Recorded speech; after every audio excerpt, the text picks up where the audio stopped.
So we got the Cowboys and the Falcons coming up. Jeezy, which team do you think is more likely to make the playoffs? The fact that we're even I'm going Falcons. I'm going Falcons. And the fact that we're even having a conversation in which the Falcons are talked about as a playoff contender after all the injuries they had earlier this year is unbelievable. And Dan Quinn would not let injuries be an excuse for these guys at all. Part of the reason he was so confident is they lost both safeties, but DeMonte KZ, the fifth-round pick from last year, who beat out Ron Parker in the preseason for a roster spot. He was a special teams guy, now leading the league in interceptions. And he started out filling in at strong safety after they lost Keanu Neal. Then they lost Ricardo Allen. They said, we're going to move KZ to free safety, which is his stronger spot. But back there in that defense, it's not like a lot of defenses in the league where things are interchangeable. You actually have a free and you have a strong, Mike Robb. You know that from the time in Seattle.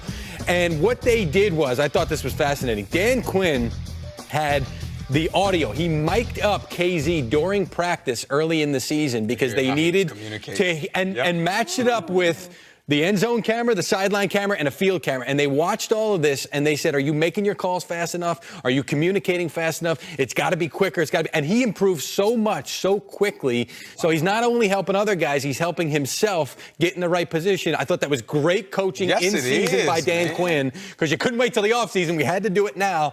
I don't want to say one guy saved the season, but if you're ever going to have one right here, it's DeMonte KZ, because they were just wrecked with injuries on the back. You can say it. He saved the season defensively for this team. Keanu Neal, he was the playmaking safety. He was the eighth defender in the box. He always was a sure tackle. And then you also lost Deion Jones. Imagine when Deion Jones gets back. They're going to be high-powered on defense. Exactly. They're going to be high-powered on defense, because then you're going to have that guy in the middle of that defense that can move all around. But talking about linebackers, I got to flip the script and go on the other side of the football with the Dallas Cowboys linebackers. They have a young group of linebackers that literally are going to be making plays in this league for a very long time. And you can literally see, the influence of Sean Lee on these guys. I mean, Vander Esch last week, 13 tackles, 1 interception. And on that interception, I thought he did a great job of confusing the quarterback, as you can see right here. It looks like Carson Wentz didn't even see him. And then you have Jalen Smith. He's second on the team in sacks with 3 sacks. He's that speed in the middle that running backs have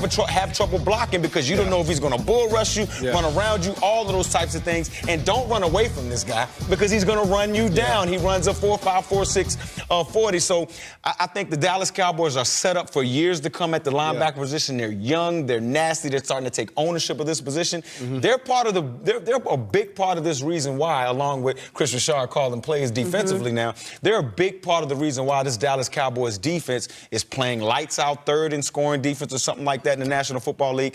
Continue to ball out, Dallas, because the offensive side of the ball needs you. Yeah, I hated blocking linebackers like that, man. When you got guys that can bull rush you, they can run around you, they can hit you with all these different moves. Does anybody moves. stick out in your head, in your mind? Yeah, well, when I played, a bunch of them. But Urlacher? Yeah, Urlacher was more of a downhill. He was a bigger body guy, so you knew that you had to just go full right at him. But some of the linebackers in Carolina right now, those 2 linebackers over there, I hated blocking those guys. We played them every year, and they were tough to block. But for the Dallas Cowboys, they have to get the ball going. They have to get this run game going with Zeke Elliott, because he is the engine that makes this offense tick. And when he has 20-plus attempts a game, he usually results in a W for them. So I'm looking to the run game to be the engine that helps this offense, everything go, gives them the momentum that they need to win this football game. I thought the game plan versus the Eagles last week, Reggie, you hit it right on the head. The fact that they ran the you-know-what out of the ball until you had to throw it just to get the 8th element out. Exactly. Right. Stay to that script, you'll win ball games, Dallas. I also want to see Amari Cooper, how he continues to evolve in this offense. Yeah, 9 of his 10 catches have gone for a first down or a touchdown, so he'll probably be going up against Desmond. He looks reinvigorated. That's not a little reset. You know. Resurgent? What's the word? You're right. Rejuvenated? Rejuvenated. Okay. Have you heard? The Chiefs and Rams are playing on Monday night this week. 2 ridiculous offenses. Who's trying to keep up with who? It's like, who said that?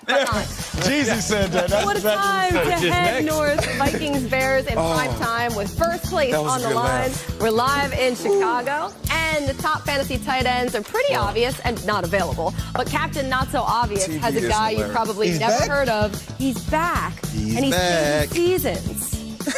Just not yours. It's not tried to hold it. Tried it. Yeah. You said Not that big word. yours. You was on it. You was like.